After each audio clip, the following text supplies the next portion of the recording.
Hello, little toads. Are you ready for the 12th and final chapter of Soup on Ice? I sure am. I can't wait.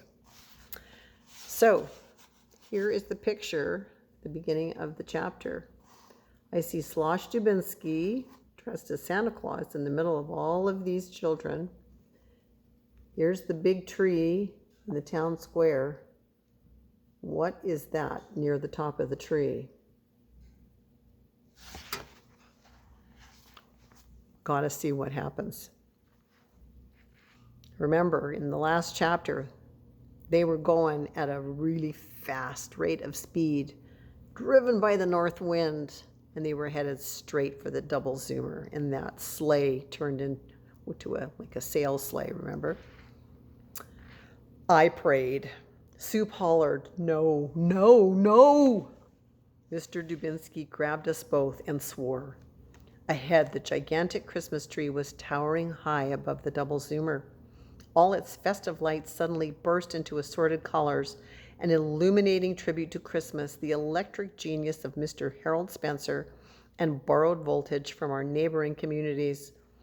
The steel runners on our sleigh now hissed like cobras as a choir of distant voices placidly sang, "Santa's on his way to town." Little did they know how soon. Several things happened within the next 5 seconds. A sudden and powerful gust of north wind doubled our speed again, snapped both upright poles, and blew away our horse blanket.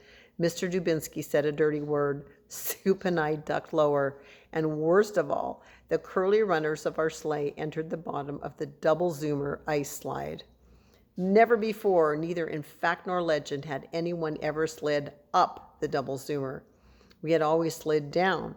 But now up we all climbed as Santa hung on to Soup and me. Up, up, up, as though the ice of wind-swept Lake Champlain had not been slick enough. The twin foot-polished ice tracks seemed to be slicker, smoother, and faster.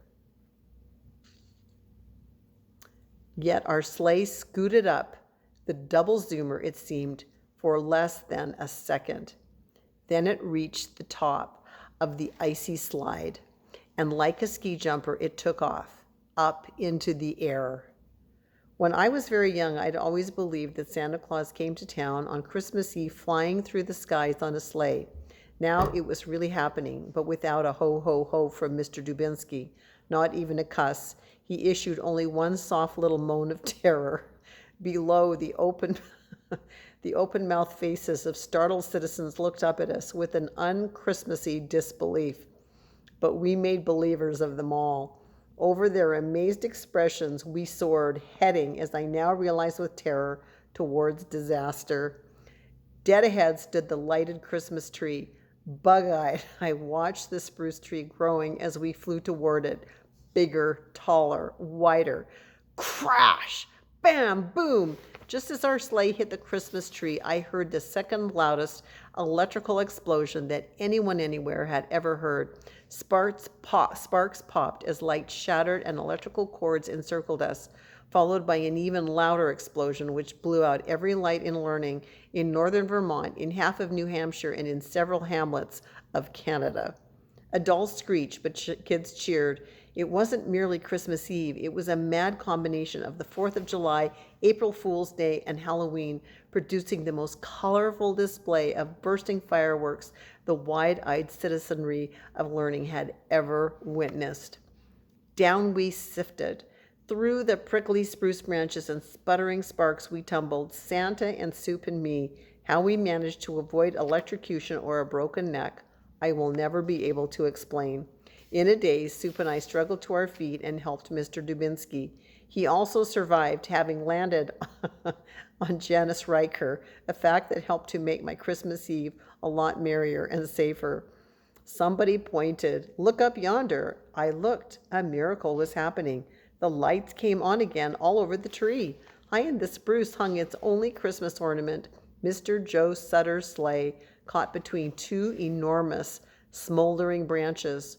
I noticed something else. For some reason, half of the Christmas tree lights were now twinkling.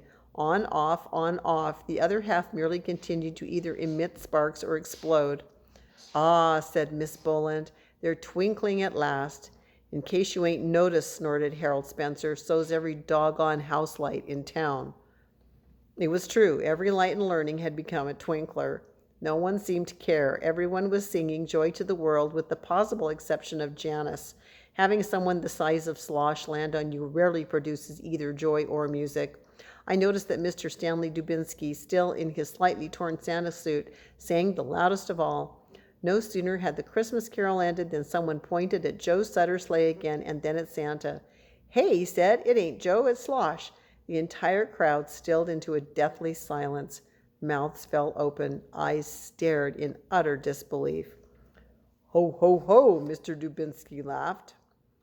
Without another word, he located his enormous pack, opened it, and passed out presents to people, mostly to the youngsters.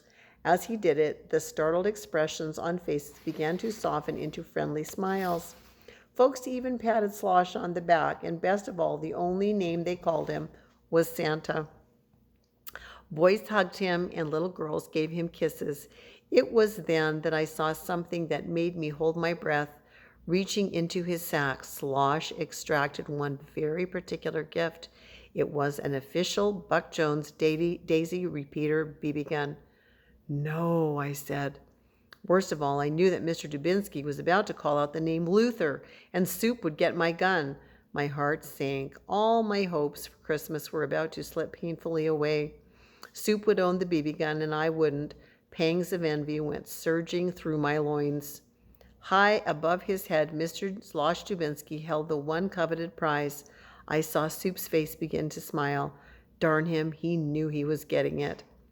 I was thinking, this gift, said Slosh, is for a real special kid because he's a good boy and helps his mother. He's earned it proper. I waited, hurting all over. A Buck Jones BB gun, said Slosh, for Allie Tidwell. I saw a grin on Allie Tidwell's face, and Soup gave me a nudge. I'm glad, Rob. I can't believe it, but I'm actual glad. To my surprise, I felt even gladder. Maybe, I thought, it was about time Allie got a hunk of happiness, and now he'd believe in Christmas forever. Not because he got a BB gun, but because Santa had said he'd earned it. I felt gladdest when I noticed that Allie's mother, Mrs. Tidwell, had come too. And that ain't all, Mr. Dubinsky went on to say as he handed the gun to a beaming Allie Tidwell. From now on, every kid in this here town can call me Uncle Stanley. The entire crowd was smiling. But, warned Slosh, them slobs at the pool parlor better not call me Uncle Stanley unless they want to get stood on their heads. Everybody laughed. An hour later, 5 of us were thawing ourselves out in the cozy warmth of Miss Kelly's kitchen. She had invited Miss Boland, Mr. Dubinsky, Soup, and me for a tasty mug of hot cocoa. Every minute or so, her house lights would twinkle, and we would all laugh like crazy. Mr. Dubinsky was still wearing the Santa suit. He looked very tired, yet very pleased. My, said Miss Kelly, what an evening. I shall never again see so wonderful a Santa Claus make such a dramatic arrival. And, said Miss Boland, the town certainly can't blame it all on me. She looked at Soup and then chuckled. She looked at Soup and me and then chuckled. Maybe, said Slosh, I didn't make so good a Santa. His face fell. I sort of crashed into Christmas. Miss Kelly touched his hand. Stanley, she said to Slosh, ever since you and I attended school together years ago, I always suspected there was a secret Santa somewhere inside of you. Likewise, said Miss Boland, and I'm powerful happy that you finally showed your good side to the whole doggone population. Best of all, you let yourself enjoy it. Stanley, in more ways than one, you made the whole town twinkle. Mr. Dubinsky held up a protesting paw. Hold it now, ladies, said Slosh. I'm the guy who operates the Hot Time pool parlor, so I can't honest pretend to be no little angel. Blowing the sudsy head off his cocoa, Slosh took another sip. Miss Kelly smiled. An angel, she said softly, is not always small or in a white robe or with long golden hair.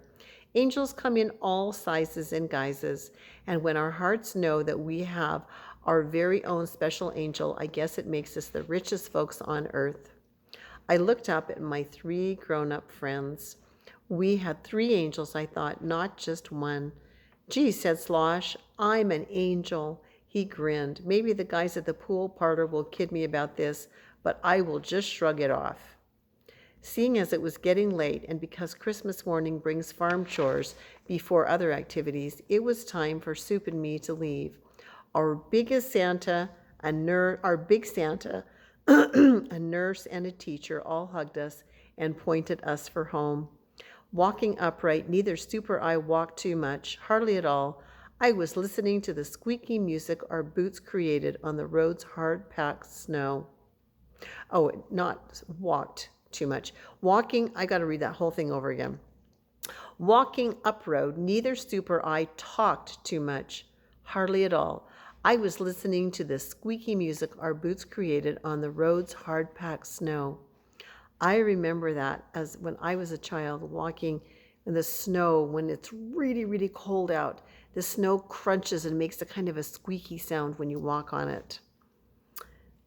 I used to love that sound when I was a little girl. Above us, the December sky was clear and quiet.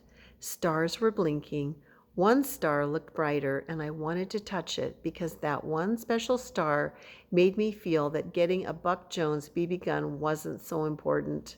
Already, I'd been given more joy than my heart could hold, and I had me a hunch that my best pal Soup was feeling equal as merry. We didn't even have to whistle. Our silent night of Christmas Eve was singing it all. Oh, I love that Soup and Rob kind of really discovered what Christmas means in their hearts, and it meant to see somebody else who just didn't have a lot to get a big surprise, that big BB gun, and it made them feel so happy to see Ellie Tidwell get it that it didn't even bother them that they didn't get it. And that's a good feeling. That's a good feeling to either give something to somebody that you can see makes them happy, or to see even somebody else give somebody something that makes them feel really, really happy. Anyway, I hope you guys enjoyed Soup on Ice as much as I did. This is one of my all-time favorite Christmas books. And like I said, this copy is old because, I read it to your parents, and they're getting kind of old. So Merry Christmas to all, and to all a good night.